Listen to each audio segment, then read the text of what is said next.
vamos falar da principal obra, que a nossa professora aqui vai falar um pouco para vocês. Eu vou falar aqui de uma que mais cai no passo, né? Caiu ano passado, inclusive. Então é bom a gente tratar ela, porque esse ano é muito provável que caia de novo.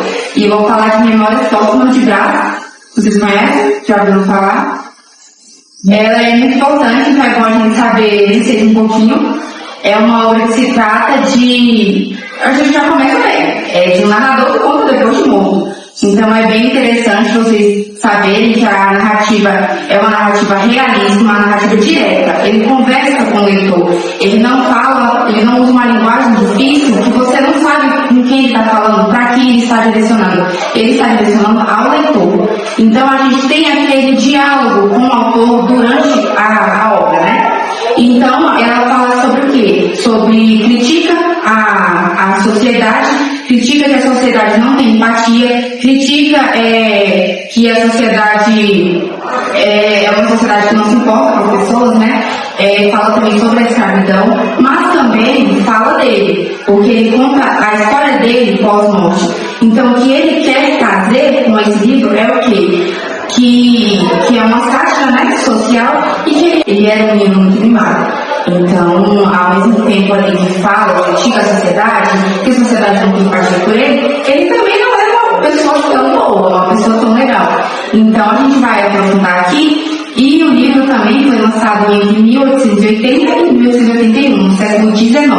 Então, é importante saber todas essas informações que foi no século XIX. Então, por ser no século XIX, você já tem que ter na cabeça que é uma história mais conservadora, uma história mais preconceituosa. Então, é bom ter isso na cabeça para a gente entender o que ele quer nos passar. E como é contado após morte, ele tem toda essa visão que eu estou falando. Que ele era um garoto mimado, que ele não conquistou nada de importante, que ele não teve um casamento, que ele não teve filhos. Então é importante a gente saber que ele está contando a visão pós-morte. Então a gente tem que saber isso. E eu e a Giovana, a gente vai contar para vocês sobre essas relações amorosas, porque é o que é mais cobrado em vestibulares. A gente vai contar para vocês como se fosse uma grande fofoca, porque a vida dele foi bem complicada em questão de relacionamentos. Então a gente vai falar aqui para vocês como se fosse um ato, né? Eu vou começar falando da primeira paixão dele, primeira grande paixão dele. O nome dela era Marcela. Só que ela deixou claro para ele que ela só estava interessada nos bens que ele tinha, no dinheiro dele. Tanto que ele até deixou uma frase, quando ele estava contando, né, da Marcela, que ela deixou explícito que ela só ia ficar com ele em determinado tempo de quê? De 15 meses e 11 réis. O que significa réis? Alguém sabe? Naqueles séculos antigos? Dia. Não, era dinheiro. Ela quis passar o que com essa mensagem? Os dias também, mas ela quis passar o dinheiro. E foi uma mulher que quase levou a vida dele à falência. Então, se ele não tivesse se separado dela, muito provável a vida dele ter sido outra. E ela quase levou ele à falência. Então, isso é um dos grandes motivos do namoro, né, desse romance deles, não ter ido para frente. E aí ele teve uma segunda paixão, que é considerada a mais importante, que é com a Virgília. Mas tinha um ponto principal, um pequeno ponto: a moça era casada. Então ele não poderia se relacionar, principalmente naquele século antigo, com uma moça que tinha um relacionamento. Mas ele não desistiu, ele tinha acabado de sair de uma decepção amorosa, então ele se relacionou com ela. E a Virgília também teve um interesse financeiro nele. E ela se envolveu com ele, mesmo estando casada, por ele ser um homem muito rico. E aí a Virgília aceitou se relacionar com ele, porque ele era um homem muito rico. Então, mesmo casada, eles engafaram os relacionamentos, se encontrando às escondidas. Né? O Machado de Assis é um autor que gosta desses relacionamentos proibidos. Não tem o que acontece com o Machado de Assis. Mas nesse romance também não foi diferente. A Virgília teve um relacionamento com o Brás, né? Que era um relacionamento escondido, era uma traição. E o que aconteceu? O que resultou nesse relacionamento? Ela engravidou. Mas não desenvolveu, ela perdeu essa criança. E depois que ela perdeu essa criança, eles se separaram, eles não continuaram juntos. Mas ele não parou por aí, claro que ele não parou por aí, ele teve mais relacionamentos. Sim, ele teve. Ele teve uma mulher chamada Eugênia. Antes de comentar dela, é interessante vocês perceberem que pela Marcela ele tinha uma paixão. O próprio livro diz que era uma paixão que ele tinha. Já pela Virgília foi o grande amor dele. Ele tem essa separação, né? Então é sempre bom se atentar a esses pequenos detalhes, que é o que vai cair no paz e tudo mais.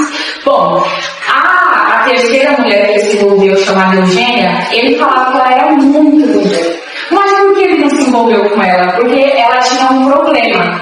Na cabeça dele era um problema. Ela era uma mulher coxa. Vocês sabem o que isso significa? Manca. Não é manca. Significa que é uma pessoa que era uma deficiência, não conseguia andar. Né?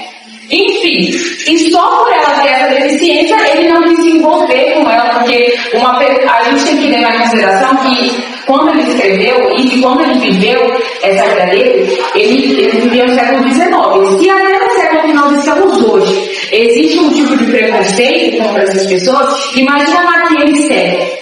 Então, ele nunca iria, por mais que ela fosse muito bonita na visão dele, ele nunca iria se envolver com ela por ela ter esse problema. Então, é por isso que o romance deles não foi para frente. E aí ele se envolve com uma das últimas, né? Isso. A Nha Lulu foi a última mulher que ele se relacionou. E o que isso resultou? Ele se apaixonou por ela, mas mais uma vez não deu certo, né? Porque essa comunhão de relacionamento deles, nenhum deu certo. Mas esse foi um dos mais pesados, né? Porque ele se apaixonou por ela, mas antes de casar, né? Antes de casar, ela morreu de febre amarela. Então, nenhum dos relacionamentos dele deu certo. E o que a gente está o porquê que a gente está contando isso para vocês como se fosse uma fofoca? Porque ele satiriza isso no livro. Ele conta isso para vocês como se fosse uma coisa engraçada, né? E não foi. E a questão da Eugênia é o que mais cai em vestibulares. Então é muito bom vocês se lembrarem. Eugênia, que foi a mulher que ele, poxa, ela é bonita, ela é atraente, ela é educada, mas é uma mulher que tem uma deficiência. E aquilo no século XIX jamais é permitido. Então, se perguntarem, ele não se relacionou por ela por qual motivo? Porque ele era uma pessoa preconceituosa e naquele tempo da sociedade iria permitir. E na mais por ele ser uma pessoa de um padrão tão elevado de vida. Então, a importância dos relacionamentos dele é o que mais cai, que é mais cobrado nos vestibulares. Então, a Virgília foi uma das maiores importâncias, a Marcela, a interesseira, né? Pode-se dizer assim, a Eugênia, a mais injustiçada, porque eles realmente se gostavam e ela teve uma decepção, porque ela era coxa, então teve todo esse processo para eles não se relacionarem. E é importante saber que ele conta a história, narra essa história do livro, de trás para frente, então ele não começa contando que ele nasceu, que ele casou, não, ele conta de trás para frente. Que foi os casamentos, relacionamentos, que ele não construiu nada de importante, mas gente, é importante saber que ele não se arrependeu, tá? Ele não teve nenhum tipo de arrependimento, ele conta a história dele com muito humor, com muita sátira. Então ele conta assim sobre ele e tá falando, olha, eu não me arrependi, eu não construí nada, né? Porque ele entrou na vida política, né? Ele tentou entrar na vida política, ele tentou ser presidente, governador, mas ele não teve sucesso nenhuma dessas tentativas, né? Então ele deixa muito explícito que ele não construiu nada de importante, né? E nenhum relacionamento deu certo. E tem uma frase que eu acredito que vocês já devem ter escutado, porque isso é do século XIX, mas ainda no hoje é presente. Ele deixou escrito o quê? Que ele não teve filho, que ele não deixou nenhum legado e nenhuma criatura para viver na miséria. Então o que ele quis dizer? Que ele não deixou nenhuma criatura para viver o que a gente vive hoje, né? Muito preconceito, muita violência. Então ele quis dizer isso. Ele não teve filho, ele não se arrepende de não ter tido filho e ele não deixou nenhuma criatura sobrevivendo na miséria. O que pra gente parece pesado é vivo ainda nos dias de hoje. Então ele critica o quê? Critica a sociedade, critica a escravidão, fala sobre a escravidão e ele é essa pessoa, ele não é essa pessoa legal. Então a gente lê o livro, a gente tem essa conversa, né, essa troca de conversa com o Brás Cubas, mas ele não tem arrependimento, ele não é coitadinho. baixinho, tá bom? Se perguntar isso no pai, mas ele foi a vítima, ele não construiu nada, ele não se arrepende, ele não tem ressentimento de não ter construído nada. E essa frase é impactante, porque ele não teve nenhum filho, ele não deixou criatura nenhuma na miséria, e ao mesmo tempo ele critica a sociedade, ele fala que a sociedade não teve empatia por ele, e ele também teve, né, que é bom ressaltar, um amigo, né, que foi o Quincas Borba, que foi um filósofo, e eles tinham uma relação positiva de amizade. Mas depois o Quincas Borba roubou o casamento dele, e depois ele devolve. Mas isso deixa o quê? O Brás Cubas deixa escrito no livro o quê? Que ele não pode confiar nas pessoas, porque ele teve essa traição do amigo, né? E esse amigo explicou para ele o humanitismo, né? Ele tirou da cabeça dele outro pensamento e deixou o humanitismo.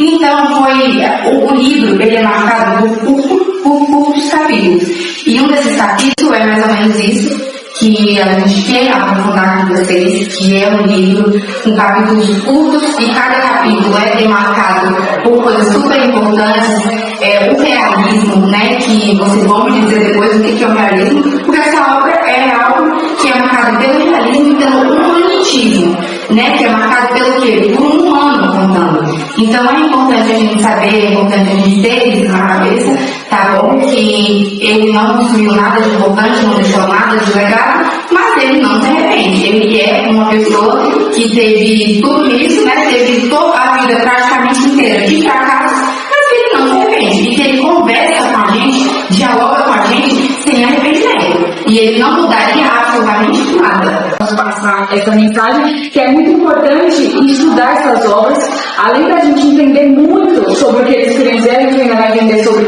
a literatura, vai entender as linguagens que eles usavam, vai entender um pouco o que se passava naquela época. Então essa é a mensagem que nós queremos deixar para vocês. Espero que vocês tenham gostado. E é isso. Adorei, professor. Obrigado.